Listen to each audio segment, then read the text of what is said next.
today.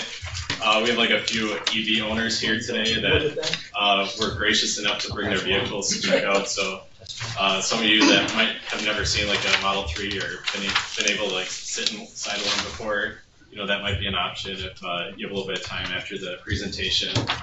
In addition, I guess I just thank my like leadership team. So like Teresa Haugen, Jeff Budd, and Jeff Smith. So like they're, you know, my chain of command, if you will. And I think their example, you know, is enough to like make me feel comfortable to kind of do these outreach things and kind of give back a little bit to our employees and that kind of thing. And then the EV owners that brought theirs are Stephen Hong, Brian Simmons, and Paul Kopp. So just wanted to thank you again. So just to get into the first slide, pretty much like the main thing I'm hoping that you can get out of today is basically being able to feel comfortable either using our agency vehicles for like trips further than, you know, just to the Capitol complex or, you know, to the U of M and things like that. There are several people at the agency that have, you know, taken the bolts to like Duluth and things like that. So, you know, really being able to like shave off some of those carbon emissions. So some of the whole reason to get an EV in the first place is just some of the benefits that they have. So reduce operational and maintenance costs. So EVs, you know, they have electric motors and that kind of thing, so they're able to slow the vehicle and that kind of thing. So you're not going to wear out your brake pads nearly as much and that kind of thing. So instead of like going through like brake pads every like few years or so with a, you know, internal combustion car, you can go through them like maybe once in 10 years or something like that. It completely depends on like your driving situation, but in general, you should be able to change those far less frequently. You also don't need to do things like oil changes and some of like the routine maintenance, like, you know, spark plugs and that kind of thing. So that's like a nice way to, you know, shave off some of the costs of the ownership and just sustainability. You know, like there's manufacturing of those spark plugs and manufacturing of the oil that's going to be used to lubricate your engine and all that kind of stuff. And then some of the, you know, environmental benefits is like greenhouse gas emission reduction. So, you know, best case scenario, you have solar panels on your house and you're essentially slashing your carbon emissions to zero. And then, you know, at worst case, you know, our grid, you know, has a pretty good mix. So Xcel, I think, is roughly around like 40% carbon free. Mm-hmm. So, you know, like that's huge. Like you're essentially shaving off, you know, 6/10 of your emissions just by doing that. Or sorry, 4/10. And then also you have like the ability to shift air pollution out of like the city centers, or even if the generating stations are in the cities, you know, like natural gas is far cleaner than, you know, all these, you know, diesel engines and gasoline engines running around. So by being able to shift pollution out of our cities, you know, that has a huge potential public health benefit. And, you know, reduce asthma rates and all sorts of things like that. I don't work for MBH, so I can't get into like the specifics of why and everything, but, you know, like less PM 2.5 and things like that. Also reduce energy costs. So roughly, like if your car is 25 miles per gallon, with, you know, gas price across the street is $2.54, so roughly 10 cents a mile right there. With an EV, you can get as low as about like 1.5 cents per mile. And that's assuming like you have off-peak system, so you're essentially only charging during the night, and you get a reduced rate because you're using, you know, grid capacity because, you know, we're all asleep, and you know, there's so many variables. You know, like businesses are closed during that time, and a lot of industrial capacity is reduced. So, you know, those power plants are kind of sitting there idle if there's EVs not charging off them. And then we'll get into the next slide. Oh, sorry. This is working now. Some terms to know is just like a kilowatt hour. So a lot of this stuff is like you're now talking from like gallons and things like that to you know, kilowatts hours on your electricity bill and things like that. And you know, just if you're not familiar with like a kilowatt, it's 1,000 watts per hour. So if you have like 10 100-watt light bulbs, you know, it's essentially the equivalent of that. Kilowatts to miles, generally EV passenger cars can get as as good of like 4 miles per kilowatt hour, but that varies. You know, if you're in the winter, you know that will go down. But in general, they're pretty efficient in terms of that, and that's kind of like around the number you're looking for like mixed driving, city, and highway. And charging is a certain number of kilowatt hours, so we can touch more on that as we go on. And then also, you're used to like probably hearing of like, you know, this Camry has, you know, 160 horsepower, or this Yaris has like 1.3 liters and that kind of thing. So there's a departure from that. So if you're like talking to a salesperson and stuff, now they're going to be talking about like, this has like 2 130 kilowatt motors or something like that. And just a translation for that is 1 kilowatt of motor output is about 1.3 horsepower. So our Chevy Bolts have about 160 kilowatts, so 214 horsepower, which is pretty good. It's like a good amount of pickup and everything. And that's another thing I'd like to kind of touch on today, is just that EVs no longer mean like you have to deal with like a little hatchback that is underpowered and that kind of thing if you want to have an eco-friendly vehicle. And we'll move into the next slide. And some things that are unique to EVs are many EVs have resistance and heat pump systems. So instead of dealing with like, you know, basically like waste heat from your gasoline engine, you're now dealing with like resistance heaters, so kind of like a space heater. And those use quite a bit of electricity, and resistance only systems are usually like on the early EVs, and then later on they found out like, hey, we can put heat pumps in these and essentially reverse like an air conditioner. So instead of having like your heat from your air conditioning system going outside like in your home, instead they're reversing that circuit and basically shifting that waste heat, well, sorry, not waste heat, but that heat outside, and you know, they're shifting the cold air into the atmosphere. Another thing is instantaneous power. So with your ICE engines, you're dealing with like, you have your horsepower at, you know, 400 RPM or something like that. And with EVs, you have all of your power immediately. So it's, but that's like, you know, a relation of your, you know, where that accelerator pedal is, you know, position. If you like just basically push to the floor, that entire motor has the output immediately. And then another nice thing is, not all EVs, but a lot of EVs have autonomous or semi-autonomous driving. So the future of that is like, hopefully, you know, you essentially like get in your car and it drives you to work, and you know, you can answer emails and you know, do all your business and kind of get a start on your workday, or you know, do self-development or whatever. And then there's semi-autonomous driving. So like the Nissan Leaf has a ProPilot system that kind of keeps you in your lane and centered and that kind of thing. It'll accelerate and like brake for you and things like that, and Tesla has that as well. So I'm gonna get into like what kind of EV meets my needs, and I'm gonna ask for some of the EV owners also like kind of just give it like, you know, just like 30 seconds of like what use scenario they are and how they decided on their range. But in general, I recommend 2.5 to 3 times your commute. So if you have like a 40-mile commute, say you're coming from like Blaine or Burnsville or something like that, I would recommend about 100 to 150 miles of range.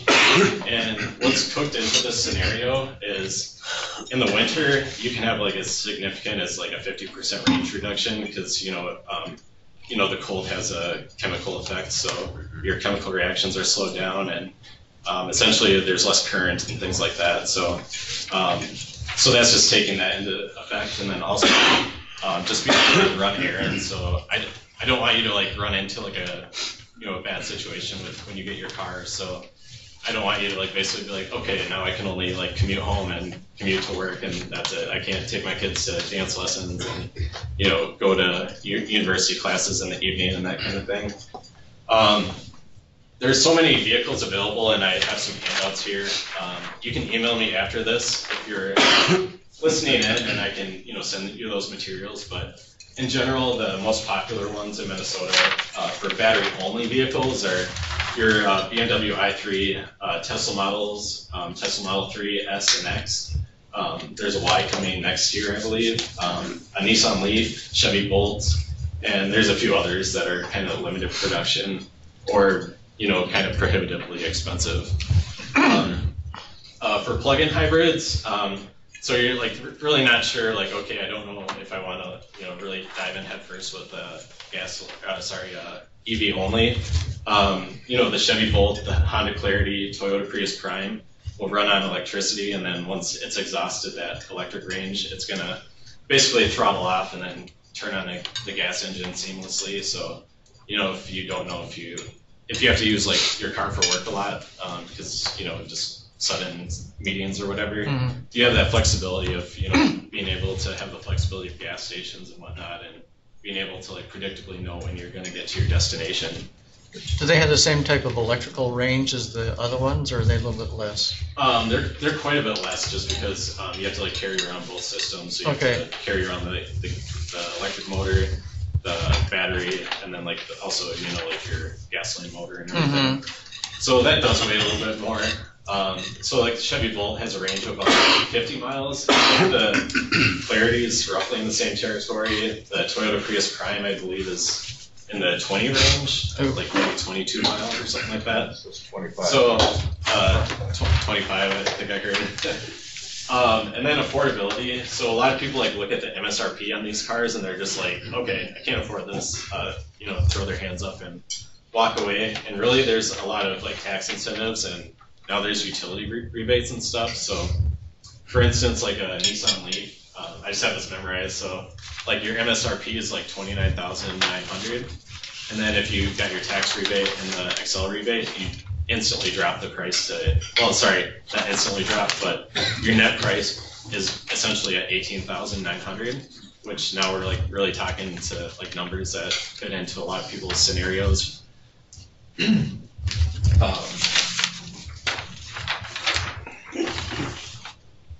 Then we'll get into the next slide here. Not working now. When you mentioned during winter, you can guesstimate that you're going to get half basically your range. Is that what you said? Oh, that's like worst case. So, okay. So I'm like trying to like make sure that you can get to work when it's like negative 25 degrees and like that polar vortex scenario that we're in. Sure. I would say like more on average would be like a 30% range reduction, like around 0 degrees or so. Is that something that's getting better with technology? Like, are they making strides in that area, or is that always going to be? I mean, I get the whole cold and how it impacts it.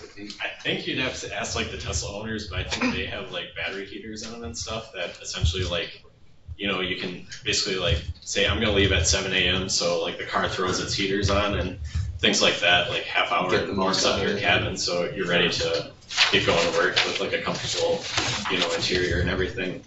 And that's not just limited to Tesla, like your Bolt and stuff like that has like cell phone apps that you can throttle like your air conditioner and heat and stuff like that. But we're gonna just like for time and stuff, just because I don't know how much I got and a lot to cover. But the Chevy Bolt is like one of the first cars that is like really common, and we have a couple at our agency. So your starting price is around $36,620 with a tax credit. Before the tax credit, and then after tax credit, it's let's see here.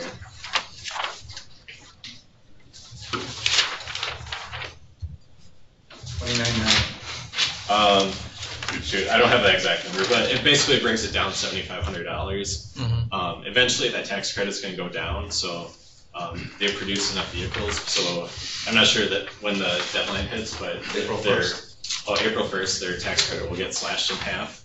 So you'd be looking at about 33,000 roughly for after April 1st, and then.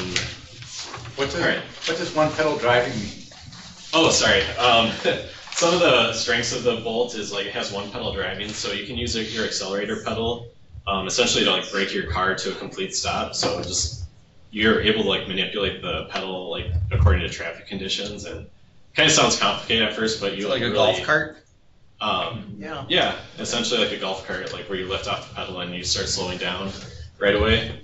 And it's like it's really slick in like rush hour traffic. It's like take one of the Bolts out for a business trip or something like that, and you like really get used to it, and then like you'll just be like, all right, when my car when my transmission breaks, I'm getting the electric. Another nice thing with the Bolt is like the wide dealer network. So a lot of Metro dealers are really skilled with this, especially like Rosedale, Chevy. Not an endorsement or anything, but they do like some outreach and stuff with like EVs and everything. Also the infotainment's understandable. You have a touch screen, but then you also have physical buttons. So, you know, like from a fleet scenario, like someone that's not like super savvy with EVs can hop in there and, you know, work all the controls and things like that. Another car is the Tesla Model 3. And the reason I'm talking about that is now the MSRP is $35,000. So, I mean, now you're really talking like affordability of a lot of people, especially people in like the ES3, ES4 range at the top of their scale. So it's not necessarily cost prohibitive. You know, like when I first came out, you know, there's a lot of media and stuff saying like, oh, you can only get the $60,000 trim and stuff like that. But now we're talking like, you know, you can actually get one of these for, you know, a reasonable price. And then also the supercharging network, they just rolled out version 3 supercharger. So you essentially like have a gas station like refilling time. So in 5 minutes you can get 75 miles added. And another thing with like charging is, so with gas cars, you're used to like basically like staying in attendance with like the gas nozzle and everything. And essentially like this, you can like plug in and go. So instead of like, you know, you have to gas up for 5 minutes, and then once your car's fuel tank is finally filled up, then, you know, you can use the restroom and then get a bite to eat or something. And so already you're 5 minutes ahead of your charging scenario. So by the time that you're like basically like going in and using the restroom and stuff like that, you know, you can essentially get like 150 miles roughly in 10 minutes or 15 minutes, you know. But we're not talking about like sitting there for an hour trying to, you know, basically like get topped off again. The Nissan Leaf, this is really good because it's like everyone's affordability. Like your ES1, ES2, they're like, you know, at the very start of your grid, you can afford some of these used ones. They're as low as like $12,000 roughly, and have like about an 84-mile range on the first generation, which is the 2011 to 2017. As I mentioned earlier, your MSRP is starting at around $29,900, but once you get all your tax credits and stuff like that, it's under $20,000. So, you know, I think a lot of people like wouldn't, you know, scoff at that price and say, you know, that's completely out of my budget. You know, that's not happening. And the strengths with that is they've had 10 years in the game already, so their sales staff are, you know, understand these, the good ones anyway, like the ones that sell a lot of Leafs. They're gonna be able to talk to you about them and everything like that. As well as like trained technicians. They've had 10 years to get their technicians. There's classes and things like that. So you're not gonna get there and like your car's sitting there for 3 weeks because no one knows how to work on it. And then the other thing is just simplicity, like especially the first generation ones, it's exactly like an internal combustion car, except there's no noise and you just push a button and you go. With the second gen, I think it's important to touch on that, like there's certain options for like autonomous driving and stuff like that. And I mentioned that with the Tesla too, but those should be like coming off lease at around like 2021, and I think the prices will like really be affordable for a lot of people. So those are like good to watch if you kind of like want to take a little bit of stress off your commute and everything, and kind of like let the car do a little bit more of the work for you. And then another thing is like a lot of people EVs and they're just like, okay, I got a hatchback. How am I going to fit my car seats in there? How am I going to, you know, transport, you know, my canoe up to the Boundary Waters and things like that? So the Chrysler Pacifica hybrid is about $33,000 post-tax credit. And you got a 7-seater car, which, you know, like I mentioned this because it's like the most affordable 7-seat car, you know, that you can buy new. It's also like road trip capable and a good transition car. Just, you know, like there just isn't a lot of like large cars that have a plug on them. So that's just a good benefit. And then also there's the Outlander PHEV. And this, the range is somewhat limited on it. It's 22 miles all electric, but if you can like charge in the parking lot here or whatnot, you know, you can add another 32 miles But obviously that's exceeding that. So essentially, you can like top off the battery to full during a working day, even on like 120 volt, normal wall outlet. And it's the most affordable SUV platform available. So if you kind of like having that higher seating position of an SUV, being able to like see over traffic and things like that, that's really good. It also has all-wheel drive. So if you're like in Duluth or something like that, and you're like, I'm not having anything other than all-wheel drive, that's another thing. That's also on the Tesla Model 3. That's an option as a all-wheel drive as well. And then also it's a short recharge time because it has a small battery. So even on 120 volt, you can essentially like replenish your commute within a working day. So getting into like the tax credits and stuff, there's a lot of confusion around like tax credits and everything. And I'm not a tax professional, so I'm gonna like still default that you should like understand like your TurboTax documents and things like that before you get into it. But it's essentially your tax liability. So you have to pay $7,500 into the federal taxes in order to get $7,500. However, like on like a Tesla Model 3, you can take the MSRP of like $35,000, bring it down to like $31,500. And I think a lot of people, especially I think our agency, like fit more into that that half tax credit area. Obviously, everyone's different. You got ES1s to pollution control specialist principals. So salaries are all over the place. And then also the Xcel Energy Utility Customer Rebate for Nissan Leafs, as well as the Mitsubishi Outlander, deducts $3,000 to $3,500 off the car. So all you got to do is take in your Xcel,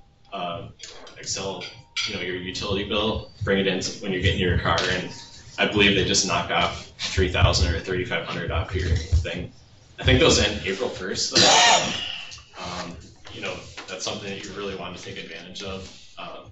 But again, it's not necessarily an endorsement for those cars. I'm just sharing, utility incentives that are out there. Because again, a lot of people see the price tag and just think MSRP, and they don't necessarily know about all these incentives going on.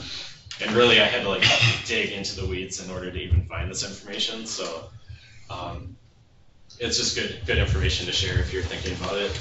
And then also, a lot of people are concerned, like, as soon as I pay off my car, I'm going to have to get a new battery in it or whatever. And a lot of the the Chevy Bolt, the BMW, and the Tesla all have like really good warranties. So you're essentially shielded if you buy new for 8 years.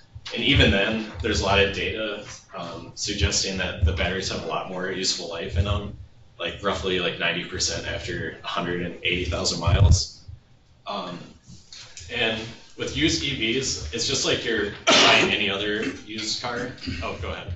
Do you know the rebate is only for the Leaf, for the Xcel Energy rebate? It's also for the Mitsubishi Outlander. I'm not sure if that's it. Were those all passed around, or maybe they ran out? But there's this black and white one as well. There's a bunch right here. But essentially, like with the Outlander, I think it starts at like 33,000, and it brings it down to 23,900. So 24,000 for like a mid-size SUVs. I think in the ballpark of a RAV4, CRV, and things like that. So. But is it just like a deal that Xcel has with those specific cars or manufacturers? There's some like forum talk of like the guy that's like actually at the dealership selling them. Like there's some other stuff, but you'd have to like talk to the dealership, like Mitsubishi, Wimbrow Lake, or I think it's like Klein Nissan. I think they're probably pretty knowledgeable on it. But you'd have to talk to their sales staff, and then they would be able to tell you if like Connexus and Dakota Energy and stuff like that qualify.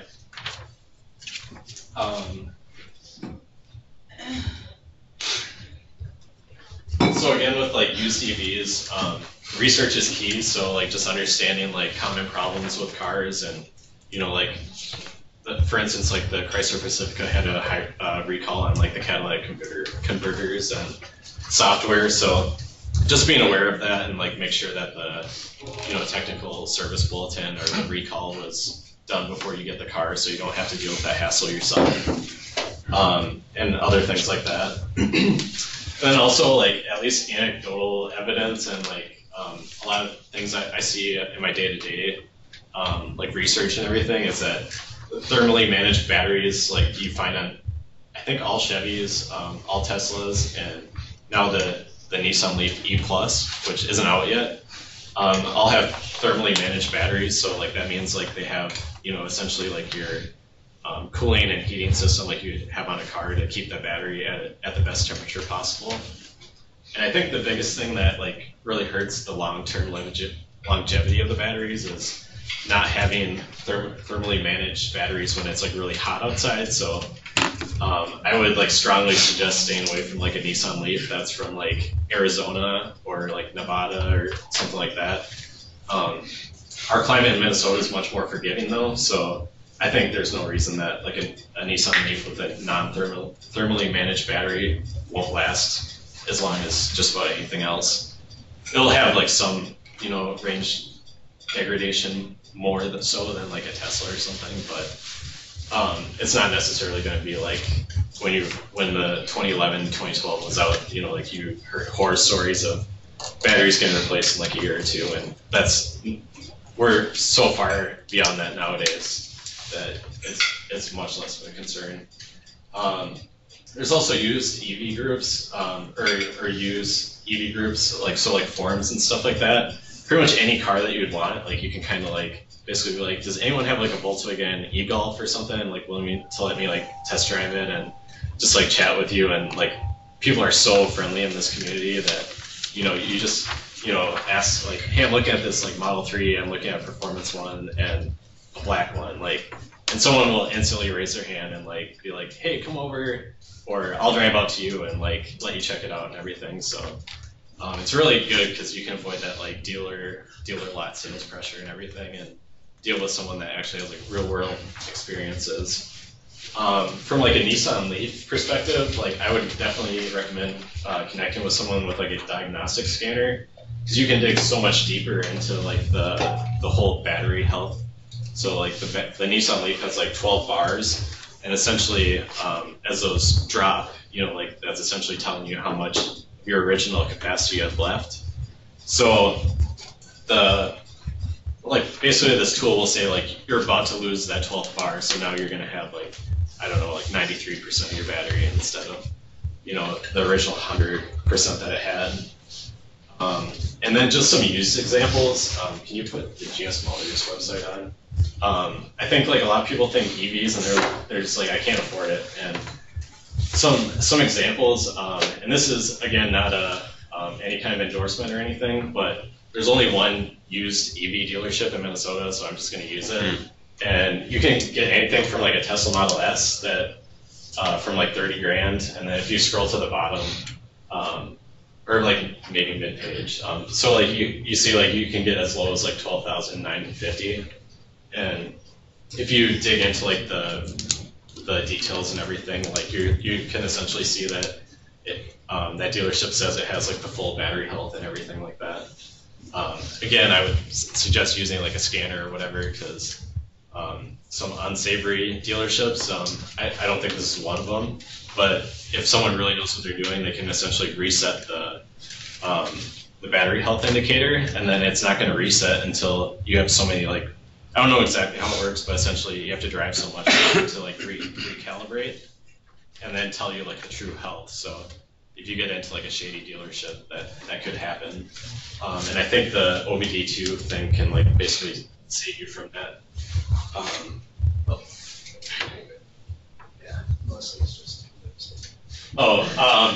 Melissa Wenzel just mentioned that she is not endorsing them either.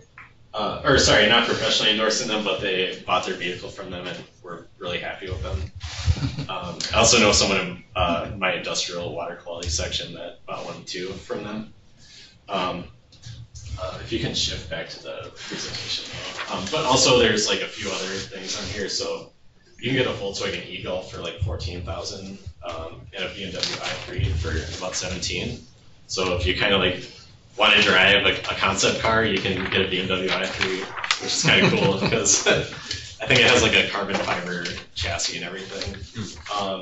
And then just to like pump the brakes a little bit, I mentioned that I was going to ask the EV owners on their perspective for what range they considered and like why they did that. So if anyone wants to like kind of just chime in and just mention like what led them to the range capacity of the car for their use case. Brian Simmons. I have a Tesla Model 3, and when I was looking at EVs, I was really focusing on the biggest battery range that I could get, because I knew in the next beginning of the fall, I'll be shuttling kids back and forth to college, Chicago, Madison, and Sioux Falls. So they're spread out all over, and so that kind of played into it. It's overkill for that battery range is 325 miles for the Model 3. It's overkill for a commuter-only car, but I think that is a consideration, an important consideration when you're trying to decide on an EV is what are your driving habits, and as one of the primary factors, others are features and cargo size and number of passengers, and because you have all those available now. I actually drove the Outlander PHEV at the auto show because we're looking to replace our minivan, and I was pretty impressed with that. It's like there's so many good options out there now across the board. So. Does anyone else want to kind of just mention like why they chose the range they did? So I'm Steve Hong. I happen to be a real estate agent, so I drive all over town. I don't have a standard commute. So the way I chose my vehicle is I had to have 120 mile minimum range in the winter, which means 240 in the summer, about 50% loss. And that's the way I chose my vehicle. So I drive a Tesla Model X, which has a 239 mile range, and that's how I chose it, specifically because of that. Yeah. Awesome. Thank you. I have a BMW i3. It's the Rex. It has they put a motorcycle engine in it, a small motorcycle engine, so it'll actually charge the battery. It doesn't run the wheels itself. So, and it's got a very small gas tank. So I chose that one, an older one, because it has a shorter range, but I wanted to try it out again to see how far it'd get, and I'll probably buy another one with more range in it. But it gets me, even when it's cold out, I still get 120 miles out of it, and it didn't pay a lot for it. So I kind of like, and I like the interior. I absolutely love the interior. That was the biggest attraction to it. I like the way they build it because it's all, if you start researching IBM, the BMW, the carbon fiber, the recycled resources they used to put it together, they kind of fit the goal I wanted. And I'm actually looking at maybe a 2019, 2018, because they add, I think now they get battery life of about 120 miles, versus mine's around 70 to 80. Perfect. Awesome. That actually looks like mine there. Can I mention one other thing? Yeah. 200 or 120 mile range, a lot of you are going to be freaking out, over that's so little. But reality is, we don't drive 120 miles in a day. No. None of us do. I mean, unless you live in Waconia or something, you might. But it's not really an issue. They're great around the city. You can't. Yeah. I mean, we run all day long on a battery. Yeah. And if you go some places, sometimes they'll charge there. There's more and more of them all over the place. Just kind of start knowing where they're at. Just plug it in when you get there, and it's not a big deal. It's more for, and that you get the driving anxiety, then get something with a little motor with it to kind of transition into it. It's. I'm not even plugged in outside.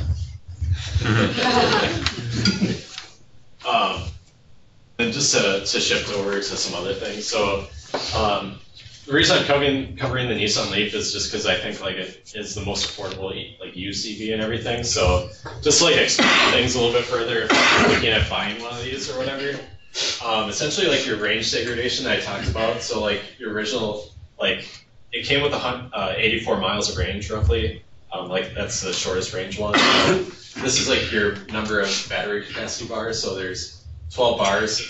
For those seeing, looking on Skype or whatever, it's the far right meter. So it's got 2 red bars at the bottom and a bunch of white bars above that. So there's 12 bars when you buy it brand new, and then those will start dropping as, like heat and other things like take their toll on the battery. But in general, again, like they fixed a lot of the early issues with them, so chemistry is a lot better. The anode and the cathode are much more robust, so you're not running into like the battery replacement scenarios that they did originally. And then as you shift over here, immediately left of those capacity bars is basically just what the range. So that will go above this or match the 12 bars, and essentially it's just like a fuel gauge, drops as you commute in and your battery goes down. On the left side here you got like your temperature bars in general. When it was like -20, like essentially there was nothing there. People on Skype, it's the far left gauge with the 2 blue bars at the bottom and the 2 red bars at top. But essentially like that's a pretty good comfortable range. I think when you like really run into like the range degradation stuff, like permanent battery degradation, is like when you're kind of like getting up here and you need to use like a DC fast charger and something like that. I think that's like when you might be running into like a situation where you might be, permanently stunting that battery. But in general, our summers aren't that hot, and like I think there should be no problem, like going up the corridor for Duluth and stuff like that. That's another thing. Even though these only have 80-mile range, there's you can get up to Duluth with 3 different fast chargers. So depending on how you can, depending on your driving strategy, you can hit all of those as you go up, or just a couple of them. Another thing is battery degradation. So I hear a lot that I'm gonna have to replace my battery, like in 8 years or 5 years, and it's only gonna last me for like 5 years. And the data suggests much more that the battery is a lifetime item, and when you be thinking about getting rid of like a normal gasoline car, like that 15-20 year mark, and 175 200,000 miles roughly, you still have quite a bit of battery capacity. And this is Tesla too, so some others might not be as robust, but I think it should be just about there.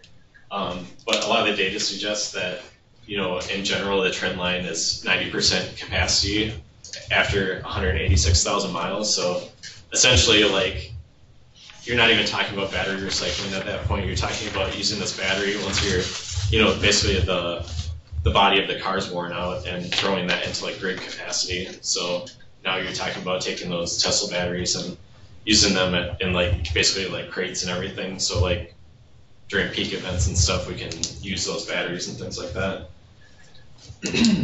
Another thing is like, this is anecdotal evidence, but on like some of the forums and stuff, there's Chevy Bolts with like 300,000 miles and 400,000 miles. So, and these are like with like original battery and electric motors and stuff like that. Like not much work done on them. I think this instance it got up to like 460,000 miles, and it got permanently screwed up in like a crash. So at that point, so. Essentially, like the frame is worn out. Is battery replacement pretty standard across the brands? Chevy has mentioned that they've never replaced the Chevy Bolt battery, and at least on the Minnesota plug-in forums, like there's a guy that Ubers his Bolt and has like 50,000 miles on it, and he's like, I got the same amount as when I bought it. Trying to figure out how to phrase this. We're hearing battery capacity losses in relation to miles, but is it more a function of miles driven, or is it a function over time? Sure. Yeah. So yeah, a lot of these batteries like really aren't that old yet. So time will tell if like if these will be more affected by age than mileage. But in general, I think like for me, I'm personally anticipating, even if I get an EV, not actually driving it that much. So miles may not be the best indicator for me personally. Sure.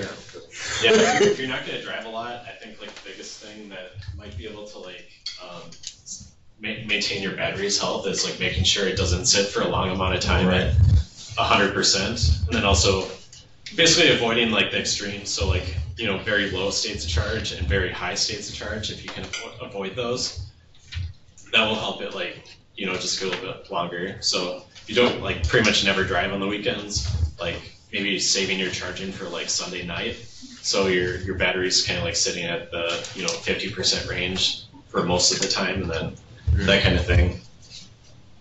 And then there's another thing with understanding charging. So level 1, I think there's a charger floating around here, but in general, like I really think a lot of people's commutes here can be served with just your normal wall outlet. So this charger over here is, it just comes in our Chevy Bolts, or like a Nissan Leaf has something similar, but in general, it should be able to replace 4 miles per hour. So if you're thinking about like, if you're charging here and at the office, like the office has some of like the block heater outlets and things like that. In general, if you just charge overnight in your garage, you can get roughly, 40 miles pretty easily. And then if you're charging here and at the office, you can get upwards of like 80 miles replaced, because like essentially your car is just sitting there, for 20 hours a day, where it can gain that 4 miles per charge. So, I'm sorry, 4 miles per hour charge. The Rochester office also has like some outlets on the building. So if anyone out there in Rochester is considering an EV, and like it's kind of like in the scenario that EV may or may not work, there's some outlets on the building there, and I guess you'd have to talk to your management at that office, but that's a potential. You could work out something with the building owner to pay for the electricity or something. And then level 2, you have like dryer plugs, or direct wired, and also like NEMA 1450. And I recommend these if like your commute is less than the vehicle range. And in general, like if you exceed that 40 miles per day, you're probably gonna want a level 2 in your garage. And then you have level 3 DC fast charging. So you have as slow as like 160 miles, which is like the public fast chargers for like a lot of things out there. Sure. I would also say if you can afford the level 2, go with that, because because I'm on the pilot program for Xcel, and you pay 2 cents a kilowatt hour, 4 cents a kilowatt hour, and at night goes on at 9 o'clock at night. And so they are the ones that control when it goes on. So you start saving money right out of the gate with that. So it's versus if you're doing level 1, which is fine, but you don't save the money if you charge after 9. You're still paying the same rates. For sure. So it's worth it. Yeah, that's good. Well, not cheap, but they're $800 to put in. Yeah, and the level 2 is really nice because you have that utility where like you can drive home, and then like as you're getting ready to head out for to a restaurant or something like that, it's charged up another 20-40 miles. But then like you get up into like 1,000 mile per hour territory, which is like the new Tesla chargers that still have to be rolled out, but like there's real ones out there that aren't just theoretical, kind of nonsense, I guess. Like there's real hard examples of these out in the field charging cars at those rates. As far as like my recommendation for like what you would actually get in your house, just in like the essence of time, I might kind of like go through these a little quicker, but I recommend for if you're gonna do level 2 in your house, to get in NEMA 1450, and NEMA 1450 is like the standard that you'll find at like RV parks and stuff like that. So as our charging network's kind of like still scaling out, you have a lot more options because you can like go to like an RV park, like where there's no EV charging coverage, and still at least be able to like get about your way. So you could maybe like kind of plan your trip so you hit that when you're about to take a nap or something for a road trip, and just sleep the 6 hours and get a full battery while you're sleeping, and get back to it. And then there's public unnetworked, which is basically like you just plug in and go. There's no cost to it. So that's example of that is the DNR chargers by their visitor parking by the lunchroom. Then you have network level 2, which is usually charge point. It's about 90% of the chargers out there. And it may be free or it might have a cost, and it's billed to you by time or power consumed. Just some examples of like level 2 chargers. It's pretty much all those units are about like, I'd say $300 to $600 roughly. But then you also have like the wiring costs. So what's really nice is if you have a service panel in your garage, like the run of like a wire and everything is like, if you do it yourself, materials might be like $50. And then if you have an electrician do it, it might be a few hundred or something. because you're mainly getting into labor. For DC fast charging, this is like really the area I really want people to understand, because like people think you can only use like or I've heard like from some people that people think they can only get the Chevy Bolts to like the Capitol complex, or to the convention center in Minneapolis and things like that. And you can easily get the Chevy Bolts to Duluth and back, especially with like the fast charging network. And the public ones are all about 50 kilowatts, which translates into about 120 miles in 40 to 45 minutes. The Tesla superchargers are much more scaled up, so they range from 135 to 350 kilowatts. 350 is like your Electrify America, and that's kind of just vaporware right now because there's no cars that can take 350 kilowatts. Tesla can really actually take 250 kilowatts in the Model 3. I think the S and the X aren't quite there yet, but 145, 150. Okay. And then cold batteries. A lot of people are posting and whatnot about cold batteries, and they're not able to accept the high state of charge. So what I recommend is if you're going on a road trip, that you leave with a full battery, and then by the time that you get to your first fast charger, your battery's warmed up from basically being tapped to provide that current for your road trip, the first leg. Also, Tesla has the ability now to like basically like anticipate that you're getting to this fast charger, so it will like dump current into heating up that battery. So like once it gets to that fast charger, it's just going to dump all 250,000 watts into that car's battery and get it charged back up. And then Electrify America, you might be getting into like 80 miles in 5 minutes, but at that point, you're still talking about like gas station times essentially. And another thing to mention is like charging rates aren't linear. So for Chevy Bolts anyway, like your 0 to like 55, 60% is like very rapid. And then there's like this steep drop off. So in general, if you can make it to like your next fast charger, I would suggest like basically like if 55, 60% will get you to your next DC fast charger, like in the essence of time, it makes sense just to like charge up to like roughly here, and then get to your next fast charger, if you're doing like across the country type stuff.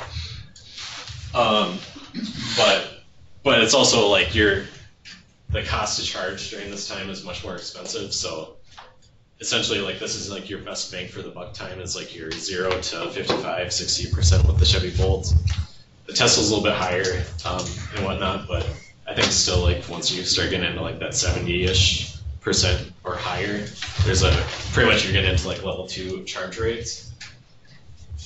And these are just some photos. So this left one is me charging for like the wastewater annual a couple of years ago. And then this one I just took out PlugShare, but it's a couple of Teslas at a supercharger. And then on the right is Electrify America. Just some like, so if you like see these at Goodwill and whatnot, you can start like, you're like, oh, this is where I can charge my car and things like that. And I'm gonna go into PlugShare real quick. So PlugShare is, you'll still want like a charging card for like ChargePoint or Greenlots, but PlugShare is like the most robust charging network. It just like lists everything that's out there. Like people list their houses on there and like remote areas that don't quite have their the network built out and things like that. But as you can see here, even if you have like a Nissan Leaf, you can comfortably, these the gold dots are basically the fast chargers. So if you're going in like a road trip scenario or whatever, that's like what you want to hit and the chargers you want to use. But you can get from the Twin Cities to Duluth without a problem hitting.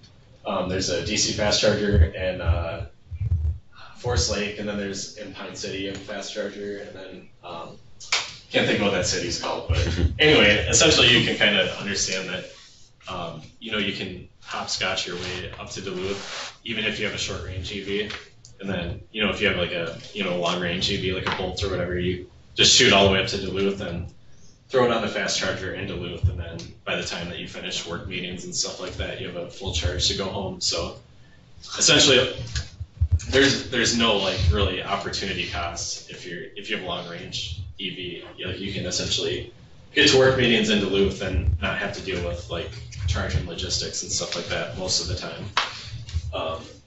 During the winter, it's a little bit different story, but still. And I guess, oh, sorry. And then real quick on the plugs and whatnot. So you have the J1772, and that's like your level 1 and level 2 charger. CCS is like a function of this. So essentially this part is up here, and then like the two bottom prongs are essentially like what's really going to dump the DC current into the battery and really get that battery recharged quickly. CHAdeMO's another DC fast charging standard, and that's more like the Asian cars, so like the Nissan Leaf, and that's all I think. Ringing a bell anyway. And then the supercharger, so Tesla supercharger, and then you can kind of disregard. I think you can disregard these two. So in general, like the J1772 is the largest for like public charging and stuff like that. But we can get into the rest of the presentation real quick.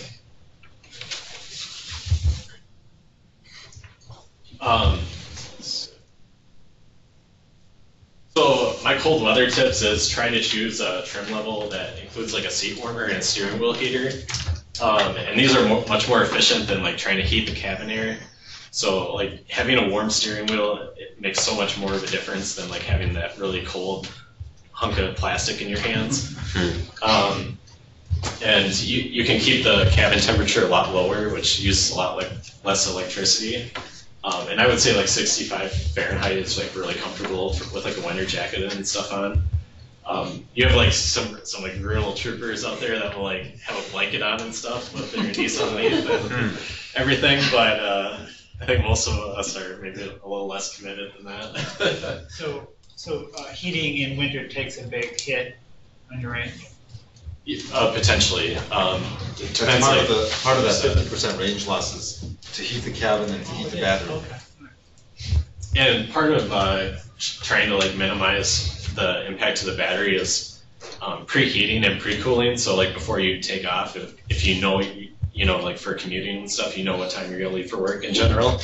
So just using like grid electricity to heat up and cool down the car.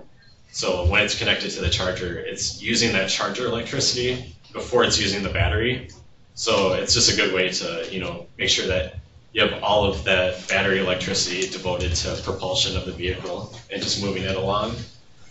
Most EVs also have battery heaters that turn on at set temperatures. So make sure your car's plugged in. So if you have a Nissan Leaf and stuff, if it gets like around 0 degrees, it's going to turn on a battery heater that will keep the battery from freezing. It's not necessarily like enough to like warm it up to like room temperature to get a lot of more range out of it, but it's enough to like keep it from freezing and like maintain, some level of predictable range when it's really cold out. I think that's where some of like the hiccups come from, like our fleet vehicles, and sometimes they're like not plugged in or something like that, and all of a sudden like someone comes out and they have 20% over the weekend or something, and they're like, well, I guess I got to find an ICE car now. And ICE is just internal combustion engine, so. But another cold weather tip too. A lot of the newer ones come with really high efficiency tires to get the most mileage out, which aren't necessarily great snow tires. So if you have a regular long commute, you might want to think about tires, and that might actually affect your mileage, but you kind of have to make a decision on what's better. I can tell you I have low rolling resistance tires on my regular car. They are nice. I have a Corolla.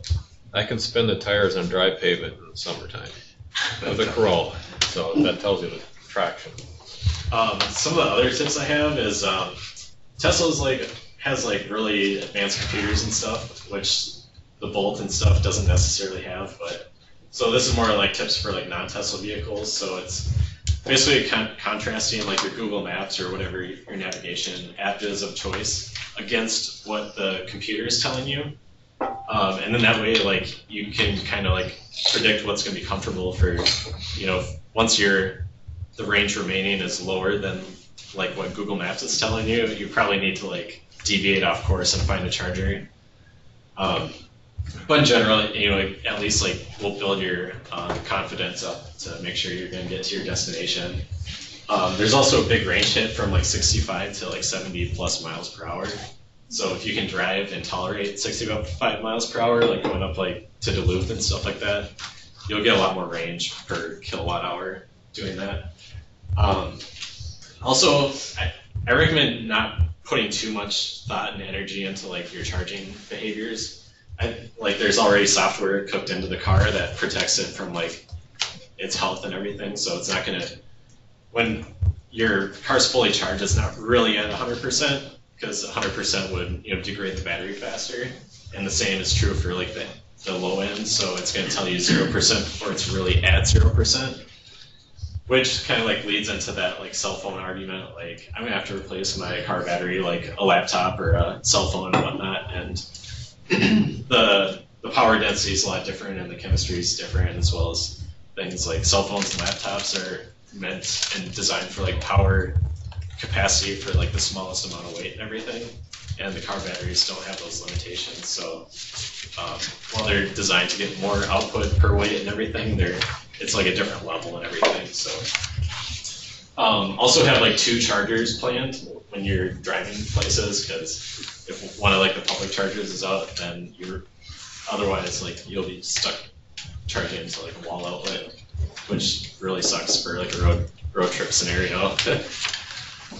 And then also like at the same time, don't underestimate the standard wall outlet. So if you're at like a 2 to 3 day conference, you can easily get 100% back into the car, even if it's at like 5%. So I've gone to like conferences and like New Ulm and stuff when I was early in my training for PCA, and was able to take like the car to like New Ulm and stuff like that, and I just charged at the hotel each night and left with a full battery. So and that's all I have. If you have a little bit of time after this, there's a BMW i3, a Tesla Model 3, and a Tesla Model X that you can, I think all the owners are comfortable with you like sitting in it and like, kind of, at least like feeling the steering wheel and stuff like that. So no dealership sales pressure or anything like that. You can kind of get a feel for it. Thanks. Share the slide. Yeah, I can share. I sent an email. Or? Yeah.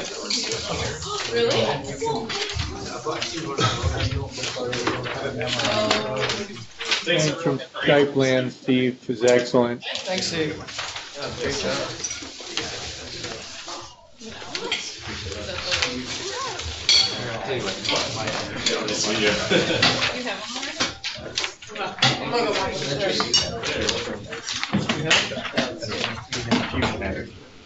I still have a nice car, but Yeah, I wish.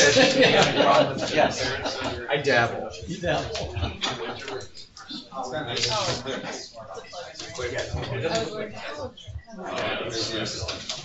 Okay.